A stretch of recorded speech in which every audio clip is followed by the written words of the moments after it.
Hello guys, welcome back to ராயராஸ் vlog. நம்ம இன்றைக்கி இந்த குக்கிங் vlogல என்ன பார்க்க போகிறோம் அப்படின்னா, கருவேப்பிலை துவையல் எப்படி பண்ணுறதுன்னு தான் பார்க்க போகிறோம். நிறைய பேர் இந்த கருவேப்பிலையை நம்ம எதில் போட்டிருந்தாலும் சின்ன பசங்கள்லேருந்து பெரியவங்க வரைக்கும் தனியாக எடுத்து வச்சுருவாங்க. அதுக்கு இந்த கருவேப்பிலை சட்னியை வந்து துவையலாகவும் செய்யலாம், சட்னியாகவும் நம்ம செஞ்சுக்கலாம். வாரத்தில் ஒரு நாள் சேர்த்துக்கிட்டிங்கன்னா ஹெல்த்துக்கு அவ்வளோ நல்லது. இது ரொம்ப இரும்பு சத்து கூட. இந்த கருவேப்பிலை ஹேர் ஃபால் கண்ட்ரோல் ஆகும். வாங்க எப்படி பண்ணுறதுன்னு பார்க்கலாம். நான் இன்றைக்கி துவையலாக தான் பண்ண போகிறேன். சட்னி வேணுங்கிறவங்க இதை லைட்டாக தண்ணி ஊற்றி தாளிச்சிக்கலாம்.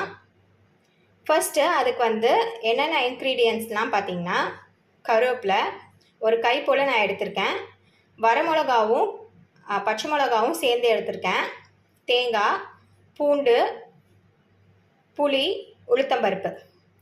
வாங்க வீடியோக்குள்ளே போய் பார்த்துடலாம். இப்போது இந்த மாதிரி ஒரு பேன் எடுத்துக்கோங்க. ஃபஸ்ட்டு நான் உளுத்தம்பருப்பை எண்ணெய் சேர்க்காமல் ஆட் பண்ணிக்கிறேன்.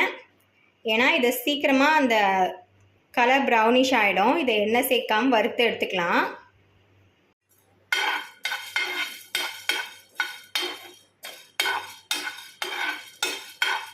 நல்லா பொன்னிறமாக ஆயிடுச்சு. நான் இப்போ அதே பிளேட்டில் ட்ரான்ஸ்ஃபர் பண்ணி வச்சுக்கிறேன்.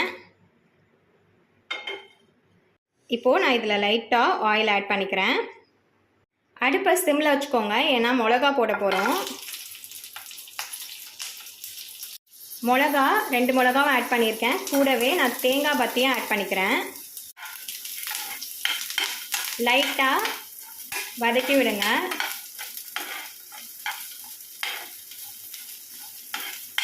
இப்போது இந்த அளவுக்கு ரோஸ்டட் ஆகிடுச்சு. நான் இப்போ அதையும் ஷிஃப்ட் பண்ணிக்கிறேன்.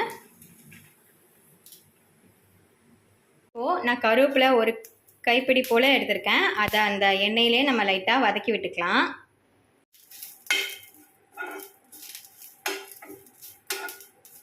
லைட்டாக இப்படி அந்த எண்ணெயிலே டாஸ் பண்ணி விடுங்க. உங்கள் வீட்டில் நீங்கள் கருவேப்பிலை துவையல் செஞ்சுருக்கீங்களா அப்படின்ட்டு எனக்கு கமெண்ட் செக்ஷனில் சொல்லுங்கள். இப்போது எல்லாத்தையும் ஒன்றா ஆற வச்சுட்டு நம்ம மிக்ஸி ஜாரில் போட்டு அரைச்சிட்டு வந்துக்கலாம். இப்போது இதில் உப்பு ஆட் பண்ணிக்கிறேன்.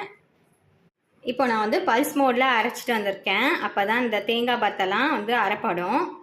இப்போ நான் லைட்டாக தண்ணி ஊற்றி அரைச்சிக்கிறேன்.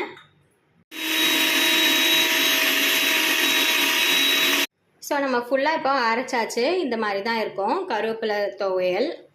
இது வந்து இட்லி தோசைக்கு சூப்பர் காம்பினேஷன் சொல்வேன். கண்டிப்பாக இதை ட்ரை பண்ணி பாருங்கள். இங்கே பார்த்தீங்களா ஃப்ரெண்ட்ஸ், இதுதான் இதோட ஃபைனல் அவுட்புட். கருவேப்பிலை துவையல் எவ்வளோ அட்டகாசமாக ரெடி ஆகிடுச்சுன்னு பார்த்தீங்களா? இதை கண்டிப்பாக எல்லோரும் உங்கள் வீட்டில் ட்ரை பண்ணி பாருங்கள். அண்ட் இதை வந்து நீங்கள் சாப்பாடோட பிசைஞ்சு நெய் ஊற்றி சாப்பிட்டிங்கன்னா அவ்வளோ ஒரு டேஸ்ட்டாக இருக்கும். கண்டிப்பாக இதையும் ட்ரை பண்ணி பாருங்கள்.